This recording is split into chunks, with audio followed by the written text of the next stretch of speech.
തിരുവനന്തപുരത്ത് നിന്ന് ഡൽഹിയിലേക്ക് പോവുകയായിരുന്ന രാജധാനി എക്സ്പ്രസിൻ്റെ 2 കോച്ചുകളിൽ തീ കണ്ടു എന്നുള്ള വാർത്തയാണ്. സത്യത്തിൽ അങ്ങനെ തീ കണ്ടു എന്ന് പറയുമ്പോൾ ഒന്ന് ഞെട്ടിക്കുന്ന കാര്യങ്ങളാണ്. മലയാളികളടക്കം ധാരാളം പേര് ഡൽഹിക്കൊക്കെ പോകുന്നതാണ്. ഇന്ന് ഉച്ചയ്ക്ക് അവിടെ എത്തേണ്ട ട്രെയിനാണ്. എന്തെങ്കിലും തരത്തിലുള്ള ഒരു അട്ടിമറി സാധ്യത ഉണ്ടാകുമോ? അതായത് ഈ ആഴ്ചയിൽ തന്നെ 2ാമത്തെ സംഭവമാണിത്. അതുകൊണ്ടാണ് മെയ് 15-ാം തീയതി ഒരു സംഭവം ഇതുപോലെ ട്രെയിനിൽ ഉണ്ടായിട്ടുണ്ട്. ഇപ്പോൾ ഈ ട്രെയിനിൻ്റെ കാര്യങ്ങൾ പറയാം. അതായത് തിരുവനന്തപുരത്ത് നിന്ന് വെള്ളിയാഴ്ച പുറപ്പെട്ട ട്രെയിനാണ്. ഇന്ന് ഉച്ചയ്ക്ക് എത്തേണ്ടതാണ് ഹസ്രത്ത് നിസാമുദ്ദീനിൽ. ഹസ്രത്ത് നിസാമുദ്ദീൻ എന്ന് പറയുന്നത് പഴയ ഡൽഹി. പഴയ ഡൽഹിയിൽ ചെല്ലുന്ന ട്രെയിനാണ്. ഞാൻ പലപ്പോഴും യാത്ര ചെയ്തിട്ടുള്ള ഒരു ട്രെയിനുമാണത്.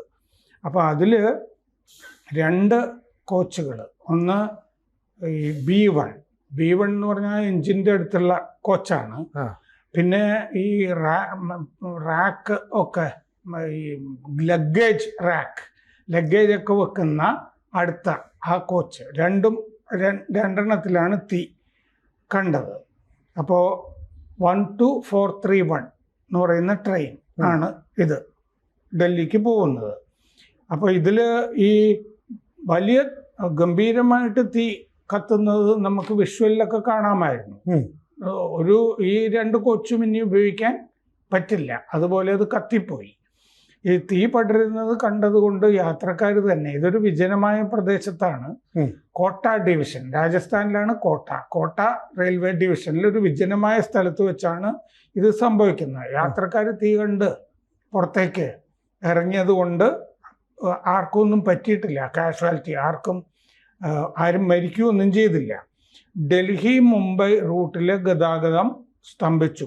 ഏതാണ്ട് ഒരു 2 മണിക്കൂർ മറ്റേ റെയിൽ ഗതാഗതം ഉണ്ടാവില്ല എന്നുള്ള അവസ്ഥ വന്നു. രാവിലെ 5:10 ഇന്ന് പുലർച്ചെ ആണിത് സംഭവിക്കുന്നത്. ഈ രാജസ്ഥാനിൽ അലോട്ട് വിക്രംഗഡ് 2 സ്റ്റേഷനുകൾ. ഈ സ്റ്റേഷനുകളുടെ ഇടയ്ക്കാണ് ഈ കോച്ചുകൾ കത്തിയ സംഭവം ഉണ്ടാകുന്നത്. അപ്പോൾ ഇത് ലൂണി വിക്രംഗഡ് ഈ മേഖലയ്ക്കിടയ്ക്കാണ് ഈ സംഭവം ഉണ്ടായത്. ഈ ഗാർഡ് കണ്ടു ഈ തീ പടരുന്നത്. അതുകൊണ്ട് ഈ ലോക്കോ പൈലറ്റിനോട് പറഞ്ഞിട്ട് ട്രെയിൻ നിർത്തുകയാണ് ചെയ്തത്. ഉടനെ നിർത്തി. 68 യാത്രക്കാർ ആണ് ഈ B1 ഉണ്ടായിരുന്നത്. അവരെ അതിൽ നിന്നും മാറ്റി. എന്നിട്ട് ലഗേജുകളൊക്കെ കത്തിപ്പോയി. ഇവരെ മറ്റ് കോച്ചുകളിലേക്ക് അങ്ങ് മാറ്റി. ഫയർ ബ്രിഗേഡ് ഒക്കെ വന്നു. അപ്പോഴേക്കും ഇത് കത്തി, അവശിഷ്ടമൊന്നും ശേഷിക്കാതെ കത്തിപ്പോയിരുന്നു. അപ്പോൾ എൻജിൻ മുറിയും അതിനോട് ചേർന്നുള്ള B1-ലും ആണ്. അപ്പോൾ ഈ ലഗേജ് മുഴുവൻ നശിച്ചു പോയിട്ടുണ്ട്. മറ്റു കോച്ചുകളിലെ ലഗേജുകൾ യാത്രക്കാർക്ക് കൈമാറും എന്ന്. അപ്പോൾ കോട്ട ഡിവിഷനിൽ നിന്ന് വേറെ ട്രെയിൻ വരികയാണോ, വേറെ കോച്ചുകൾ വരികയാണോ എന്നുള്ളത് അറിയില്ല. അവസാനം കാണുന്നത് ഈ കോച്ച് കഴിഞ്ഞിട്ടുള്ള ഭാഗമുണ്ടല്ലോ, അത് ഡൽഹിയിലേക്ക് യാത്ര ചെയ്യും. വേറെ കോച്ചുകൾ ഈ ഭാഗത്ത് വരും എന്നാണ് അവസാനം റിപ്പോർട്ടുകളിൽ കാണുന്നത്. അപ്പോൾ ചൂട് കൊണ്ടാണോ ഷോർട്ട് സർക്യൂട്ട് കൊണ്ടാണോ തീപിടുത്തം എന്നൊരു സംശയം ഇപ്പം നിൽക്കുന്നുണ്ട്. അട്ടിമറിയാണോ എന്നുള്ളതും. കാരണം അന്വേഷണം പ്രഖ്യാപിച്ചിട്ടുണ്ട്, അത് നടക്കാൻ പോകുന്നു. അപ്പോൾ ഈ B1-ഉം അതിൻ്റെ കൂടെ ഉണ്ടായിരുന്ന SLR seating cum luggage rack, അതാണ് കത്തിപ്പോയത് എന്ന് പറയുന്നു. അപ്പോൾ ഉടനെ ഈ ഓവർഹെഡ് ഇലക്ട്രിക് സപ്ലൈ അത് ഡിസ്കണക്ട് ചെയ്തു, കുഴപ്പമൊന്നുമില്ലാതിരിക്കാൻ. ഈ കോച്ചും ട്രെയിനിൽ നിന്ന് ഡിസ്കണക്ട് ചെയ്തു. അപ്പോൾ കോട്ടയിൽ നിന്ന്, മറ്റേ രാജസ്ഥാനിലെ കോട്ടയിൽ നിന്ന് അഡീഷണൽ കോച്ചുകൾ ഈ ഭാഗത്തേക്ക് വരും. ബാക്കി ട്രെയിൻ ഇപ്പോൾ പോകും എന്നുള്ളതാണ് നമ്മൾ ചർച്ച ചെയ്യുമ്പോഴുള്ള അവസ്ഥ. പിന്നെ ഇതിപ്പോൾ അട്ടിമറിയാണോ എന്നൊക്കെയുള്ള സംശയമൊക്കെ അന്വേഷിച്ച് കണ്ടുപിടിക്കേണ്ടതുണ്ട്. മെയ് 15-ാം തീയതി Hyderabad Jaipur special express Nampally railway സ്റ്റേഷനിൽ 2 എയർ കണ്ടീഷൻ കോച്ചുകളിൽ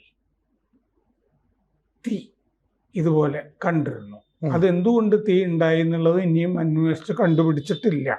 അതും B1 B2 കോച്ചുകളിലായിരുന്നു. രണ്ടും B1 കോച്ച് രണ്ടിലും കോമൺ ഫാക്ടറായിട്ട് വരുന്നുണ്ട്. എഞ്ചിനടുത്ത് ഉള്ള കോച്ച് എന്നുള്ള നിലയ്ക്ക് ആ ട്രെയിൻ ഹൈദരാബാദ് ജയ്പൂർ വൈകിട്ട് 7 മണിക്ക് ജയ്പൂരിലേക്ക് പുറപ്പെടുന്നതിന് മുമ്പ് ആയിരുന്നു തീ കണ്ടത്. അപ്പോൾ ഒരേ ആഴ്ചയിൽ ഏതാണ്ടൊക്കെ ഓരോ കോച്ചുകളിൽ സമാനമായ രീതിയിൽ തീ ഉണ്ടായിട്ടുണ്ട് എന്നുള്ളതാണ്. നമ്മളിടക്കാലത്തൊരു 1.5 കൊല്ലം മുമ്പ്, തെരഞ്ഞെടുപ്പിനൊക്കെ മുമ്പ് അല്ലേ, ട്രെയിൻ ഒരുപാട് റെയിൽവേ ട്രാക്കുകളില് കല്ല് വെച്ചിട്ടും ഒക്കെ സിമെന്റിന്റെ വലിയ ബീം കൊണ്ടുവച്ചു ഒരുപാട് അട്ടിമറിക്കുള്ള ശ്രമങ്ങൾ തുടർച്ചയായിട്ട് നടന്നുകൊണ്ടിരുന്നു. പിന്നെ അത് മാറിപ്പോയി. അത് കഴിഞ്ഞിട്ട് ഏതാണ്ട് ആ സമയത്താണ് ഈ എലത്തൂര് പ്രശ്നം ഉണ്ടായതൊക്കെ, പെട്രോള് അകത്ത് കത്തിയതും ഒക്കെ. അപ്പൊ ഇവിടെ ഇപ്പൊ ഈ ഇത്തരം സംഭവങ്ങൾ ഉണ്ടാകുന്ന ഇപ്പൊ തെരഞ്ഞെടുപ്പ് കാലമൊക്കെ കഴിഞ്ഞു, തീ പിടിക്കുക എന്ന് പറയാൻ പെട്ടെന്ന് എഞ്ചിനോട് ചേർന്നിട്ട് തീ പിടിക്കണം എന്നൊക്കെ ഒരു ധാരണയൊക്കെ ഉണ്ടാകുന്നു എന്ന് പറഞ്ഞാൽ മൊത്തത്തിൽ തീ പിടിച്ചങ്ങ് പോകട്ടെ എന്നുള്ള രീതിയിലുള്ള ഒരു ആസൂത്രണം ഇതിന്റെ പിന്നിൽ ഉണ്ടാകാം സാധ്യത. അതാ തീ പടർന്നത് കത്തുന്നത് കണ്ടു കഴിഞ്ഞാൽ ഇത് സ്വാഭാവികമാണോ എന്നുള്ള സംശയം നമുക്ക് വരും. പക്ഷെ ഇതുവരെയുള്ള ഇതില് സംശയാസ്പദമായിട്ട് എന്തെങ്കിലും, എന്നാലും ഇതൊരു വിജനമായ അല്ലേ സ്ഥലത്ത് വെച്ച് കത്തുന്നു, ഇത്രയും യാത്രക്കാരുണ്ടായിരുന്നു, വേണമെങ്കിൽ കാഷ്വാലിറ്റി ഉണ്ടാകാമായിരുന്നു. അതൊക്കെ ഒരു ഭാഗ്യമാണല്ലോ. യാത്ര ചെയ്യുന്ന ആളുകളുടെ ജാതക ബലവും കൂടിയൊക്കെയാണ് അവർക്ക് ഒന്നും സംഭവിക്കാതെയൊക്കെ പോകുന്നത്. ഈ തീവ്രവാദികൾ ഈ ലഷ്കർ തൊയ്ബ, ജെയ്ഷെ മുഹമ്മദ് പോലെയുള്ള സംഘടനകൾ നേരത്തെ പറഞ്ഞിട്ടുള്ള ഒരു കാര്യമുണ്ട്, നിങ്ങൾ ഏതെങ്കിലും തരത്തിൽ രാജ്യത്ത് ഒരു ഭീകരാക്രമണം നടത്തുകയാണെങ്കിൽ ധാരാളം ആളുകൾ കൊല്ലപ്പെടുന്ന രീതിയിലുള്ള ആക്രമണം, അതായത് ഉത്സവ സ്ഥലത്തോ ആൾക്കൂട്ട മാർക്കറ്റുകളിലോ, ഇനി അതല്ല ട്രെയിനുകളിലോ ഒക്കെ സ്ഫോടനം നടത്താം. അങ്ങനെ ഒരുപാട് വലിയ കാഷ്വാലിറ്റീസ് ഉണ്ടാകും. മുമ്പ് അങ്ങനെ നടത്തിയിട്ടുണ്ട് എന്ന തരത്തിലാണ്. അപ്പോൾ UPA സർക്കാരിൻ്റെ കാര്യത്തിൽ ഇത്തരം സംഭവങ്ങളൊക്കെ ഉണ്ടായിട്ടുണ്ട്. അപ്പോൾ ബോംബ് സ്ഫോടനം ഉണ്ടായാലും പബ്ലിക് പ്ലേസിലൊക്കെ തന്നെ ബ്ലാസ്റ്റ് ഉണ്ടായാലും അതിനെക്കുറിച്ച് അന്വേഷിക്കാമെന്ന് പറയുന്നതല്ലാതെ ഇതുവരെ ആളെ പിടിച്ചായിട്ട് നമ്മൾ കേട്ടിട്ടില്ല. പക്ഷേ മോദി സർക്കാർ വന്നതിന് ശേഷം ഇത്തരം സംഭവങ്ങൾ ഗണ്യമായ രീതിയിൽ കുറഞ്ഞു. അതിന് പിന്നിൽ പ്രവർത്തിച്ചവരെയോ ആസൂത്രണം ചെയ്യുന്നവരെയോ ഉൾപ്പെടെ കണ്ടെത്തുകയും ചെയ്തു. അപ്പോൾ അവർക്കൊരു പേടിയുണ്ടായിരുന്നു. ഇപ്പോൾ വീണ്ടും അടുത്ത ഘട്ടം എന്ന നിലയിൽ ഒരു നീക്കമാണെന്ന് നമുക്ക് സംശയിച്ചുകൂടെ? ഇത് ഈ അരാജകവാദികൾ മുമ്പും ഇപ്പോൾ ഈ അവിഭക്ത കമ്മ്യൂണിസ്റ്റ് പാർട്ടിയുടെ കാലത്തുമൊക്കെ ഈ ട്രെയിനുകളെയും ഒക്കെ ടാർഗറ്റ് ചെയ്യുക എന്നുള്ളൊരു പരിപാടി ഉണ്ടായിരുന്നു. എന്താന്ന് വെച്ചാൽ ഏറ്റവും വലിയ വകുപ്പുകളിലൊന്നാണ് റെയിൽവേ. ഈ പറഞ്ഞ പോലെ ഏറ്റവും കൂടുതൽ ആളുകളെ ഒന്നിച്ച് കിട്ടുന്നതും ട്രെയിനിലാണ്. നമ്മൾ തന്നെ ആ പാകിസ്ഥാനിലും ജാഫർ എക്സ്പ്രസ് അല്ലേ കഴിഞ്ഞ കൊല്ലം കഴിഞ്ഞ മാർച്ചില് ജാഫർ എക്സ്പ്രസ് ആണ് മറ്റേ തീവ്രവാദികൾ ടാർഗറ്റ് ചെയ്തത്. ഖൈബർ പഖ്തൂൺഖ്വ മേഖലയിൽ നിന്നും ഒക്കെ ബലൂജ് തീവ്രവാദികളും എല്ലാം കൂടിയൊക്കെ അവിടെ ടാർഗറ്റ് ചെയ്യുമ്പോഴും അതിൻ്റെ അകത്തൊരു ട്രെയിൻ ഒരു കുറച്ച് ദിവസത്തേക്ക് അത് നീണ്ടു നിൽക്കുകയൊക്കെ ചെയ്തു. ഇതിൻ്റെ അകത്തും ഈ ആൾക്കൂട്ടം ഇപ്പൊ മറ്റേ ഡൽഹിയില് മറ്റേ ഡോക്ടർമാരുടെ സംഘം സ്ഫോടനം നടത്തിയപ്പോഴും ഈ ആളുകൾ കൂടുന്ന ഈ ക്ഷേത്രങ്ങളുടെ മേഖല അത് വലിയ തിരക്ക് പിടിച്ചൊരു മേഖലയിലായിരുന്നല്ലോ ആ സ്ഫോടനം നടന്നത്. കാറിലുണ്ടായിരുന്ന സ്ഫോടനങ്ങൾ പൊട്ടിത്തെറിച്ചതും ഒക്കെ തിരക്കുള്ള മേഖലയിൽ തന്നെയായിരുന്നു. അയാൾ കുറച്ചു നേരം പാർക്ക് ചെയ്തിട്ട് പിന്നെ വണ്ടി എടുത്ത് മറ്റേ കൂട്ടുകാരെ മറ്റേ സംഘത്തിലെ വേറെ ചില ആളുകളെ പിടിക്കുമ്പോൾ ഇയാൾ രക്ഷപ്പെട്ട് അവിടെ നിന്ന് പലായനം ചെയ്ത് UP-യിൽ നിന്ന് പലായനം ചെയ്ത് ഡൽഹിക്ക് ട്രാവൽ ചെയ്ത് വരികയാണ്. അയാളും ഒരു ക്ഷേത്രത്തിന്റെ അടുത്ത് സ്ഫോടനം നടത്തുക. ഇപ്പൊ തന്നെ അടുത്ത കാലത്ത് ഈ 5 മൊഡ്യൂളുകളെ പിടിച്ചല്ലോ, ഈ LET ആയിട്ടൊക്കെ ബന്ധപ്പെട്ട 5 മൊഡ്യൂളുകളെ പിടിച്ച് ഈ ഡിഫ്യൂസ് ചെയ്യുന്നുണ്ട്. മോദി സർക്കാരിന്റെ കാലത്ത് ഇന്റലിജൻസ് കിട്ടിയിട്ട് പലതും ഡിഫ്യൂസ് ചെയ്യുന്നുണ്ട്. 5 മൊഡ്യൂളുകളെ പിടിച്ചപ്പോൾ അവരെ ചോദ്യം ചെയ്തപ്പോഴും അവര് തമിഴ്നാട്ടിലെ ഈ ക്ഷേത്രങ്ങൾ ടാർഗറ്റ് ചെയ്യുന്നതായിട്ട് അവർ പറഞ്ഞിരുന്നു. തെക്ക് നിന്നുള്ള ഈ തഞ്ചാവൂര്, കാഞ്ചീപുരം ഇങ്ങനത്തെ സ്ഥലങ്ങളൊക്കെ ടാർഗറ്റ് ചെയ്യുന്നതൊക്കെ ആയിട്ട് പറയുന്നുണ്ടായിരുന്നു. ഈ ട്രെയിൻ നമ്മളിപ്പോൾ ചർച്ച ചെയ്യാൻ ഉള്ള കാരണം തന്നെ ഇത് തിരുവനന്തപുരത്ത് നിന്ന് ഡൽഹിക്ക്, അതും ഹസ്രത്ത് നിസാമുദ്ദീനിലേക്ക്, പഴയ ഓൾഡ് ഡൽഹി എന്ന് പറയുന്ന സ്ഥലത്താണ് ഈ ജമാ മസ്ജിദ് ഒക്കെ നിൽക്കുന്നത്. ഡൽഹിയിലെ പഴയ ഒരു കോൺസെൻട്രേറ്റ് ചെയ്തിട്ടുള്ള സ്ഥലമാണ്. മുസ്ലിം സാന്ദ്രതയൊക്കെയുള്ള മേഖലയുള്ള ഒരു ഭാഗമാണ് ഈ ഹസ്രത്ത് നിസാമുദ്ദീൻ ആ മേഖല എന്ന് പറയുന്നത്. അപ്പോൾ കേരളത്തിൽ നിന്നുള്ള ഒരു ട്രെയിനിലെ 2 കോച്ചുകളാണ് കത്തിയിരിക്കുന്നത്. അപ്പം നമ്മളെ സംബന്ധിച്ചും ഇത് വളരെ പ്രധാനമാണ്. ജാഗ്രതയോടുകൂടി കാണേണ്ടതാണ്, ജാഗ്രത പുലർത്തേണ്ടതാണ്. അതൊന്ന്. 2, സത്യപ്രതിജ്ഞ നാളെയല്ലേ? അതെ.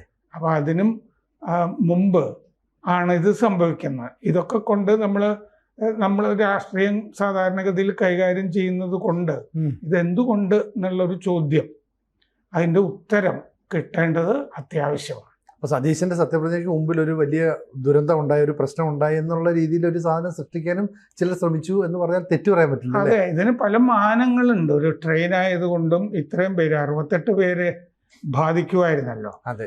മാത്രമല്ല ഇത് കോച്ച് പെട്ടെന്ന് മാറ്റിയില്ലായിരുന്നെങ്കിൽ മറ്റു കോച്ചുകളിലേക്ക് ആലോചിച്ച് നോക്കൂ. തീ ആളിപ്പടർന്നിരുന്നെങ്കിൽ ഇതിപ്പോ ഡിസ്കണക്ട് ചെയ്തു. അതെ. പക്ഷെ ആളിപ്പടർന്നിരുന്നെങ്കിൽ ഒന്നും ചെയ്യാൻ പറ്റില്ലായിരുന്നല്ലോ. മൊത്തം ട്രെയിൻ കത്തിയിരുന്നെങ്കിൽ ഒന്നും ചെയ്യാൻ പറ്റില്ല. വിജനമായ ഒരു ഏരിയയുമാണ്. അതെ, ഭാഗ്യം കൊണ്ടാണ് ഇത് സംഭവിച്ചിരിക്കുന്നത്. അങ്ങനെ ഒരു ലക്ഷ്യം ആർക്കെങ്കിലും ഉണ്ടായിരുന്നെങ്കിൽ, ചൂടുകൊണ്ട് കത്തി എന്നൊക്കെ, ഷോർട്ട് സർക്യൂട്ട് എന്നൊക്കെ പറഞ്ഞാൽ വിശ്വസിക്കാനൊക്കെ വലിയ പ്രയാസമാണ്. പ്രത്യേകിച്ച് മെയ് 15-ാം തീയതി മറ്റേ ഹൈദരാബാദ് ജയ്പൂർ എക്സ്പ്രസിലും ഇതുപോലെ, അതും B1 കോച്ച് എഞ്ചിനോട് അടുത്തുള്ള കത്തിയത് കൊണ്ട് ആണ് ആ സംശയം ഉയരുന്നത്.